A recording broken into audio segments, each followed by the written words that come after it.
চারশিলা ফতিরাই বিধানসভা আমসানি party মুনতে Congress CPM তাতাল ককবিরই তংকা হাनै ককটি সালাক আইসকক তুমপানাকলাই অকক শাখা মন্ত্রী সুধাংশু দাস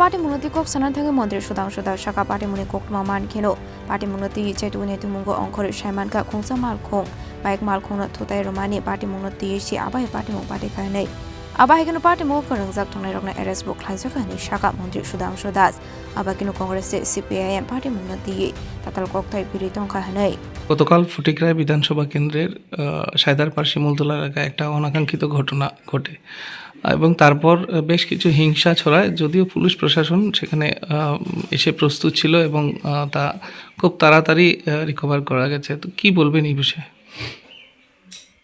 দেখুন, গতকালকে সায়দারপাড় এলাকাতে যে ঘটনাগুলি ঘটেছে অত্যন্ত নিন্দনীয় এবং দুঃখজনক এবং সবচেয়ে বেশি খারাপ লাগছে এই কারণে যেটা আমার বিধানসভা কেন্দ্রের মধ্যে সংঘটিত হয়েছে।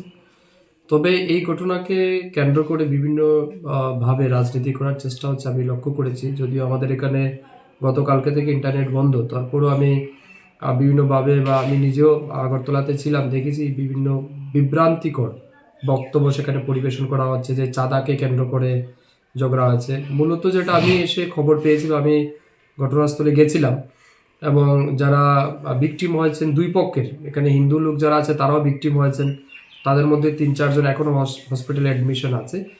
ঘটনাক্রমে আমরা যেটা জানতে পারি যে কোনো একটা কাঠের গাড়ি, কাঠ বোঝাই করে গাড়ি একটা আমাদের ফটিকরার দিকে যাচ্ছিল, তখন সেখানকার স্থানীয় কোনো যুবকের বাইকের সাথে বোধহয় ধাক্কা লাগে টুকটুকের। তো ধাক্কা লাগার পরে ওই লোকেরা জানতে চায় যে কাঠ করতে আনা হয়েছে, কেন বাইকে ধাক্কা দেওয়া, এত স্পিডে কেন যাওয়া হচ্ছে, এগুলি কি চুরের কাঠ কিনা না, এই বিষয় নিয়ে তাদের মধ্যে কথাবার্তা শুরু হয়েছে মূলত। এবং পরবর্তী সময় এখানে মোসাব্বির আলী বলে এক ভদ্রলোক নাকি এসছেন, এসে বলছেন যে ওনার কাঠ বলে তাদের সাথে কথা কিছু বাকবিতণ্ডা হয় এবং পরবর্তী সময় নাকি বাকবিতণ্ডা এমন পর্যায়ে যায় মোসাব্বির আলী এবং ওনার পাড়া, এটাকে তেগালিয়া পাড়া বলা হয় শিমুলতলিতে, ওই পাড়ার বেশিরভাগ মুসলমান লোক এসে তারা প্রচণ্ড ক্ষুব্ধ হয় এবং সেখানে ঘটনাস্থলে 3 জন হিন্দুদের উপর নাকি আক্রমণ করা হয়, যেটা ওনাদের বক্তব্য। আমি একটা ভিডিও দেখেছি যেখানে মোসাব্বির আলী তিনি 2 জন লোককে মারতে আমরা দেখেছি এবং পরবর্তী সময় এই ঘটনাকে কেন্দ্র করে উভয় পক্ষের মধ্যে সেখানে একটা রাগান্বিত পরিবেশ তৈরি হয়। হিন্দু মানুষও খবর পেয়েছে অত্র এলাকার, বা হিন্দু মানুষ বলে ভুল হবে, গ্রামবাসী সবাই এখানে এসছে ঘটনা কি, সেই জায়গা থেকে পরিস্থিতি একে অপরের বিরুদ্ধে বাকবিতণ্ডা থেকেই ঘটনাটা বৃহৎ আকার নিয়েছে। এবং আমরা যেটা দেখেছি সবচেয়ে যেটা খারাপ লেগেছে, এটা আমার কাছেও খারাপ লেগেছে, মসজিদে কেউ বা কারা গিয়ে ডিল ছুটেছে, যেটা অত্যন্ত অনাকাঙ্ক্ষিত, এটা কোনোভাবেই মানা যায় না। আমরা সব ধর্মকেই সম্মান করি, তবে এর বাইরে ব্যাপক কোনো ক্ষতি হয়নি। তবে এখানে একজন মোসাব্বির আলী যিনি, সম্ভবত ওনার একটা দোকান ছিল, এই দোকান আংশিক আগুনে জ্বলেছে, ওনার ক্ষতি হয়েছে এটা নিঃসন্দেহে। আর একটা ভাঙা ঘর ছিল, সেখানে 2টা ঘর আগুন দিয়ে জ্বালানো হয়েছে। আর আরও 2টা বাড়ির বাইরে সম্ভবত এখানে গো খাদ্য যেটা খেয়ার আমরা বলি, করে বোধহয় আগুন দেওয়া হয়েছিল। পরিস্থিতির সাথে সাথে পুলিশ বা আমাদের ফায়ার সার্ভিসের লোক এসে সেটাকে নিয়ন্ত্রণে আনে। যখন ঘটনাটা হয় তার আধা ঘন্টা পরেই আমি খবর পেয়েছি, আমি তখন আগরতলাতে ছিলাম।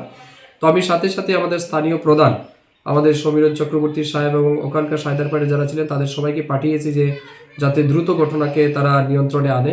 এবং পরবর্তী সময় যখন দেখা গেছে অনেক লোক জমেছে, আমি আমার মণ্ডল স্থানীয় নেতৃত্ব যারা আছেন তাদেরকে পাঠিয়েছি, সভাধিপতিকে আমি নিজে পাঠিয়েছি যে আপনি গিয়ে যেভাবে হোক এটাকে কন্ট্রোল করুন। তারপর এসডিপিওকে ফোন করেছি।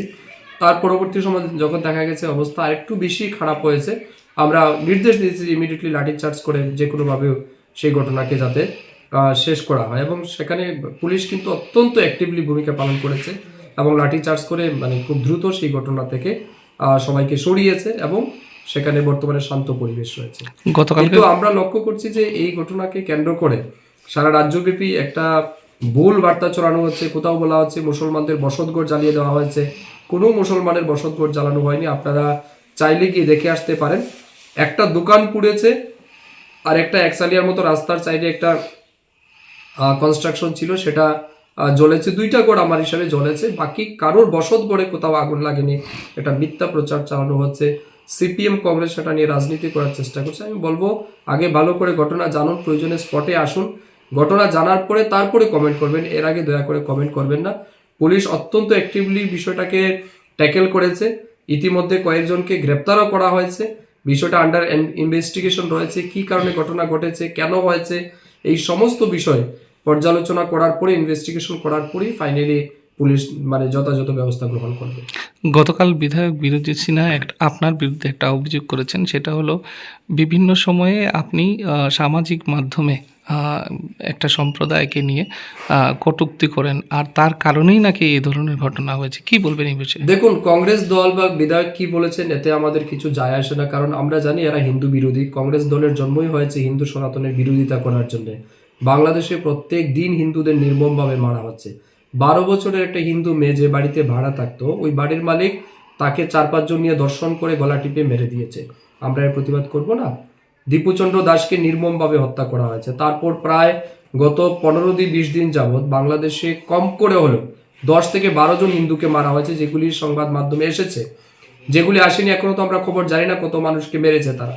তার বাইরে প্রত্যেক দিন হিন্দুদের বাড়ি করে আগুন দিয়ে গ্রাম ছাড়া করা হচ্ছে, ধর্মান্তরিত করা হচ্ছে, হিন্দু মেয়েদের তুলে নিয়ে যাওয়া হচ্ছে। তার পরবর্তী সময় গতকালকেরও খবর রাত্রিবেলা আমরা পেয়েছি, সেখানে সংকীর্তন চলছে, পুরো সংকীর্তনে আগুন লাগিয়ে সেটাকে ধ্বংস করে দেওয়া হয়েছে। প্রত্যেক দিন হচ্ছে।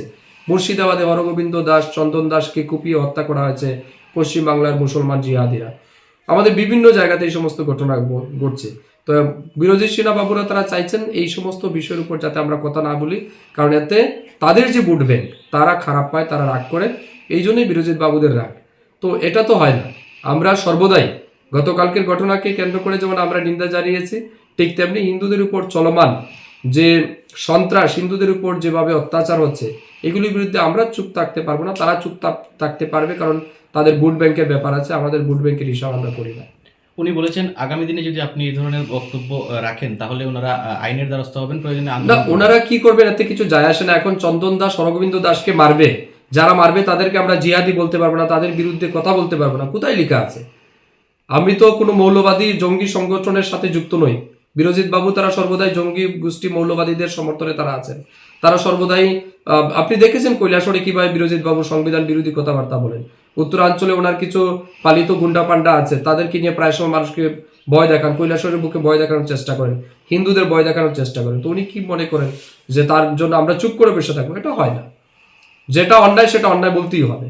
হিন্দুদের উপর আক্রমণ হবে আমি বলবো না, এটা কিরকম কথা? এটা আমরা কোনো রকমের কি বলে ওই যে ভোট ব্যাংকের চিন্তায় যে হিন্দুদের উপর যে চলমান সন্ত্রাস হচ্ছে চুপ করে বসে থাকবো, এই রাজনীতি আমরা করি না। আর আমরা ভোটের জন্যই শুধুমাত্র রাজনীতি করছি না। আমাদের কৃষ্টির সংস্কৃতি, আমাদের ঐতিহ্য, সনাতন সংস্কৃতি, বিশ্বের সর্বশ্রেষ্ঠ সংস্কৃতি সনাতন সংস্কৃতি, এটাকে রক্ষা করার দায়িত্ব আমাদের। এই প্রজন্মকে রক্ষা করার দায়িত্ব নিতে হবে। তার জন্য রাজনীতির জায়গায় হবে।